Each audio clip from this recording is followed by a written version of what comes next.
BBA, BCA, BCom computer కోర్సులో 100% placement లభించే ఏకైక డిగ్రీ కాలేజ్ కూకట్పల్లిలోని i3 డిగ్రీ కాలేజ్ 8367215215. వాగర్థావివ సంపృక్తౌ వాగర్థ ప్రతిపత్తయే జగతః పితరౌ వందే పార్వతీ పరమేశ్వరౌ. ఆదిత్యాయ చ సోమాయ మంగళాయ బుధాయ చ గురుశుక్ర శనిభ్యశ్చ రాహవే కేతవే నమః.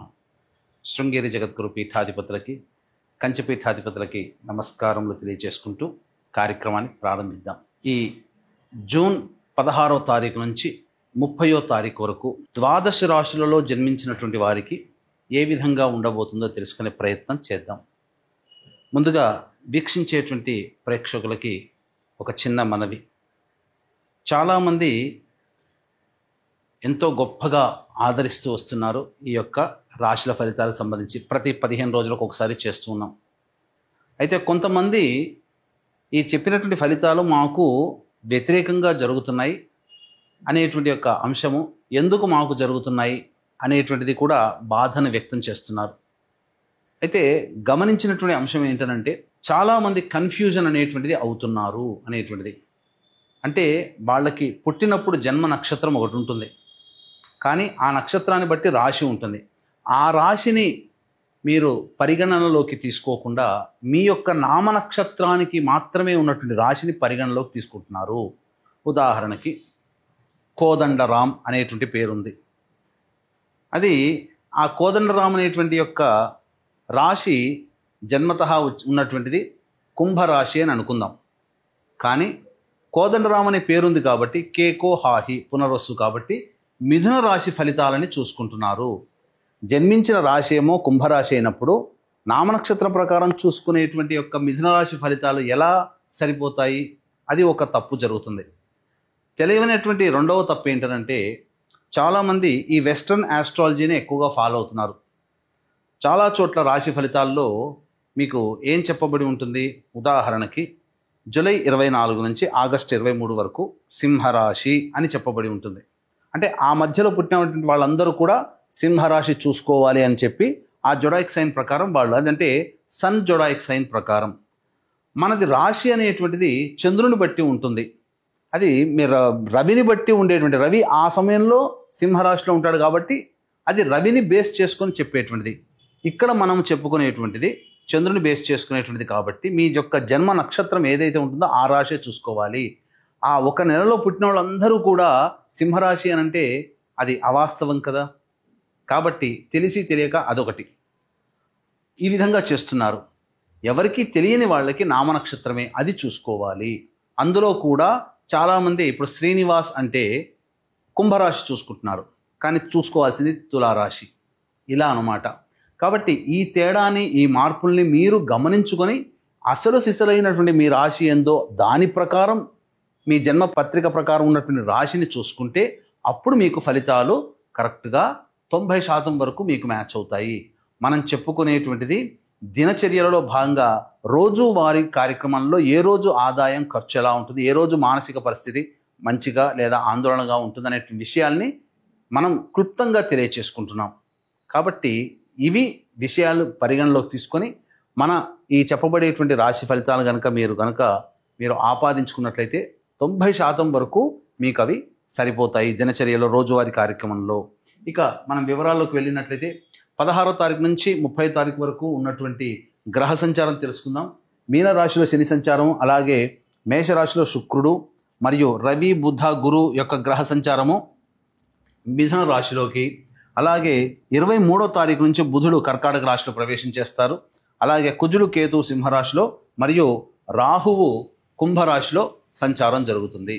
దీనిని బట్టి ఈ 12 రాశుల వారికి ఏ విధంగా ఉండబోతుంది 16వ తారీఖు నుంచి మరియు 30 జూన్ వరకు అని తెలియజేసుకుందాం. ద్వాదశ రాశుల్లో భాగంగా మొదటిదైనటువంటి మేషరాశిలో జన్మించినటువంటి వారికి 16 జూన్ నుంచి 30 జూన్ వరకు ఏ విధంగా ఉండబోతుందో తెలుసుకునే ప్రయత్నం చేద్దాం. ఈ మేషరాశిలో జన్మించినటువంటి వారికి శుక్రగ్రహ సంచార ప్రభావం వలన విలువైనటువంటి వస్తువులు, అనగా హుందాని పెంచేటువంటి వస్త్రములు కానీ గృహోపకరణాలు కానీ కొనుగోలు చేసే అవకాశము గోచరమవుతుంది. ఆ సందర్భంగా కొంత అప్పు చేయాల్సినటువంటి పరిస్థితులు కూడా గోచరమవుతున్నాయని చెప్పవచ్చు. ఇక ముఖ్యంగా చూసుకున్నట్లయితే ఉద్యోగస్తులకి అద్భుతమైనటువంటి అవకాశాలు గోచరమవుతున్నాయి. నిరుద్యోగస్తులకి ఖచ్చితంగా ప్రయత్నం చేస్తే జాబ్ వచ్చే అవకాశాలు మెండుగా ఉన్నాయని చెప్పవచ్చు. అయితే వృత్తి వ్యాపారాల్లో ఉన్నటువంటి వాళ్ళకి నూతన వ్యాపారాలు అనేటువంటివి ప్రారంభించడానికి అవకాశం ఉన్నటువంటిది. కాబట్టి సమయము సందర్భము చూసుకొని ప్రయత్నం చేయండి. అయితే ప్రధానంగా వృత్తి వ్యాపారాల్లో విస్తరణకి అనుకూలంగా ఉంటుంది, కానీ కొత్త వ్యాపారాలకి ఇది సమయం కాదు. ఎందుకు అనంటే ఇక్కడ గురుమూఢమి అనేటువంటిది ప్రారంభమైంది, కాబట్టి కొత్త వ్యాపారాలు ప్రారంభించడానికి అనుకూలము కాదు. అయితే ఉన్నటువంటి వృత్తి వ్యాపారాల్లో అభివృద్ధిని ఎంతైనా చేసుకోవచ్చు. అభివృద్ధి మాత్రం ఖచ్చితంగా గోచరమవుతుంది.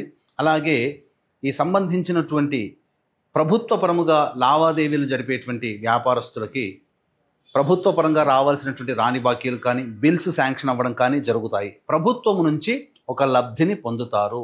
ఆల్రెడీ ఉద్యోగం చేస్తున్న వాళ్ళైతే అదనపు బాధ్యతలతో మంచి భవిష్యత్తు కలిగినటువంటి డిపార్ట్మెంట్లో మీరు చేరుతారని చెప్పవచ్చు. ఇక ఈ సంబంధించినటువంటి మేషరాశిలో జన్మించినటువంటి వారికి 22వ తారీఖు వరకు కూడా సంపూర్ణంగా బుధుడు అనుకూలంగా ఉంటూ నూతన వ్యక్తుల పరిచయాన్ని కలగచేయడం, తద్వారా ఆనందకరమైనటువంటి జీవితము, చేస్తున్నటువంటి పెట్టుబడులకు సంబంధించి ధనలాభం కూడా లభించడం అనేటువంటిది బుధగ్రహ సంచార ప్రభావం. అయితే ఈ గురువు కూడాను ఇదే మిథున రాశిలో సంచారం చేస్తున్నటువంటి కారణం చేత ఈ సంబంధించినటువంటి మేషరాశిలో జన్మించినటువంటి వారికి ప్రధానముగా కొంత ధన నష్టము సూచిస్తుంది. కాబట్టి డబ్బు వ్యవహారాల్లో ఉన్నప్పుడు ఇతరులని నమ్మి డబ్బు అప్పుగా ఇవ్వడం అనేటువంటిది చేయకుండా ఉండడమే మేలనేటువంటి విషయాన్ని గమనించుకోవాలి. అయితే 23వ తారీఖు నుంచి ఈ సంబంధించినటువంటి బుధుడు ప్రవేశం చేస్తున్నటువంటి కారణం చేత సంపూర్ణముగా యోగదాయకమైనటువంటి పరిస్థితుల్లో ఉంటారు.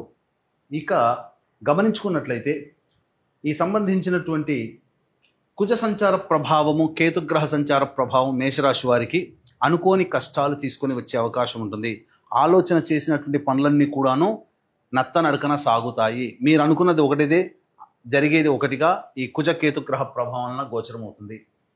శని ప్రభావము ఆల్రెడీ ఏలిన నాడు శని ప్రభావం అనేటువంటిది ఈ మేషరాశి వారికి ప్రారంభమైంది, కాబట్టి పనులలో కాస్త నెమ్మదిస్తాయి. కాబట్టి ఎక్కువగా శ్రమించాల్సినటువంటి పరిస్థితి అని చెప్పవచ్చు. రాహుగ్రహ సంచార ప్రభావం వలన మంచే జరుగుతుంది. అన్ని విధాలుగా అన్ని విషయాల్లో మీకు యోగదాయకముగా విజయాన్ని సంప్రాప్తించే విధంగా ఉంటుంది. ఏ తర్వాత చెప్పొచ్చేది ఏమిటంటే బుధుడు అనుకూలంగా లేడు, గురువు అనుకూలంగా లేడు, శని అనుకూలంగా లేడు, కుజుడు కూడా. కాబట్టి ఓవరాల్గా మిశ్రమమైనటువంటి ఫలితాలు ఈ మేషరాశిలో జన్మించినటువంటి వారికి ఉంటుంది. వివాహం కావలసినటువంటి అబ్బాయిలకి అమ్మాయిలకి వివాహ సంబంధాలు కుదురుతాయి.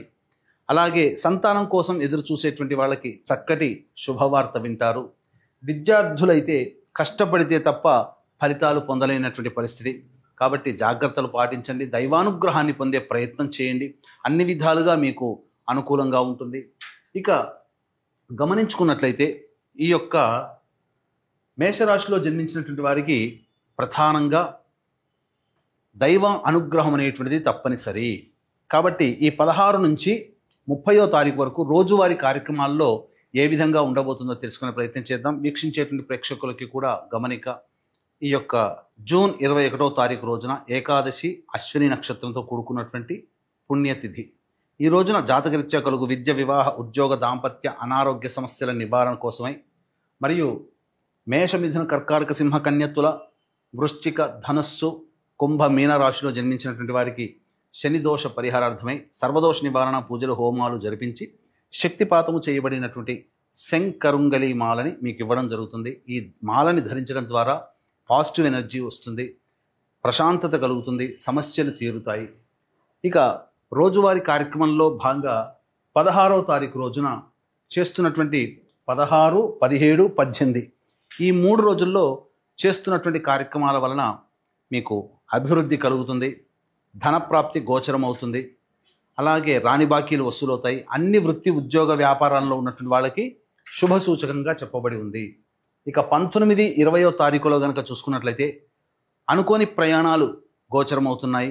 అలాగే నిద్రాభంగము అనగా సరిగ్గా నిద్ర పట్టకపోవడము, అలాగే ప్రతి పని యందు కూడాను ఆటంకాలు ఏర్పడుతుండడం గోచరమవుతుంది.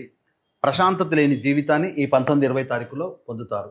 21-22 తారీఖులో గనక చూసుకున్నట్లయితే పెండింగ్లో ఉన్నటువంటి పనులన్నీ కూడాను పూర్తి చేసుకుంటారు. విందులు వినోదాల్లో మీరు పాల్గొంటారు. కుటుంబ సభ్యులతో ఆనందంగా గడుపుతారు. ఒక బాధ్యతని కంప్లీట్ చేసుకున్నామనేటువంటి ఒక భావనతో ఈ 21-22 తారీఖుల్లో ఆనందంగా గడుపుతారని చెప్పవచ్చు. 23-24 తేదీల్లో చూసుకున్నట్లయితే కుటుంబపరమైనటువంటి వివాదాలు ఏర్పడతాయి. మనస్సు చంచలంగా ఉంటుంది. ఏ పని యందు శ్రద్ధ ఉండదు. ప్రధానంగా ధనపరమైనటువంటి నష్టాలు సూచిస్తున్నాయి కాబట్టి జాగ్రత్తలు పాటించండి. 25-26 తారీఖుల్లో మిత్రులు సోదరుల యొక్క సహాయ సహకారాలతో మీ సమస్యలన్నీ పరిష్కరించుకుంటారు. రాని బాకీలు వసూలవుతాయి. ప్రధానంగా ఆనందంగా జీవిస్తారు. ధనపరమైనటువంటి సమస్యలు తీరుతాయి. అవసరానికి మరియు ఖర్చులకి మించినటువంటి ఆదాయం లభించడం ద్వారా మీకున్నటువంటి సంతోషాన్ని అధిక మొత్తంలో పొందుతారని చెప్పవచ్చు. ఇక 27, 28, 29 తారీఖుల్లో కనుక చూసుకున్నట్లయితే వాహనాన్ని నడిపేటప్పుడు జాగ్రత్తలు పాటించాలి. ముఖ్యంగా పెట్టుబడుల విషయంలో జాగ్రత్తలు పాటించాలి. తల్లిగారి ఆరోగ్యం పట్ల శ్రద్ధ వహించాలి. గృహోపకరణాలకి గృహ మరమ్మతులకి అధిక మొత్తంలో డబ్బును వెచ్చిస్తారని చెప్పవచ్చు. ఇక 30వ తారీఖు రోజున మీ ఆరోగ్యం పట్ల శ్రద్ధ వహించండి. అనవసరంగా వృధా కాలయాపన జరుగుతుంది. ఏ పని యందు కూడాను శ్రద్ధ ఉండదు. ఇది 16వ తారీఖు నుంచి 30వ తారీఖు జూన్ వరకు మేషరాశిలో జన్మించినటువంటి వారికి ఉండబోయేటువంటి ఫలితాలు. ఇక ఈ మేషరాశిలో జన్మించినటువంటి వారికి సమస్యలు అనేటువంటివి ఉన్నప్పుడు ఈ సమస్యల పరిష్కారం కోసం సుబ్రహ్మణ్య భుజంగ స్తోత్ర పారాయణం, సూర్యారాధన ప్రతిరోజు చేసినట్లయితే చాలా మటుకు సమస్యలు తగ్గుముఖం పడతాయని చెప్పవచ్చు. ఇప్పుడు చెప్పబడినటువంటి సమస్యల కంటే ఇంకా ఎక్కువ సమస్యలతో మీరు బాధపడుతున్నట్లయితే దగ్గరలోని మంచి ఉపాసనా పరులైనటువంటి జ్యోతిష్యులను సంప్రదించి వారి సలహాలు సూచనలు కనుక పాటించినట్లయితే మరింత మెరుగైనటువంటి జీవితాన్ని పొందుతారని తెలియజేస్తూ సర్వం శ్రీ ఉమామహేశ్వర పరబ్రహ్మార్పణమస్తు.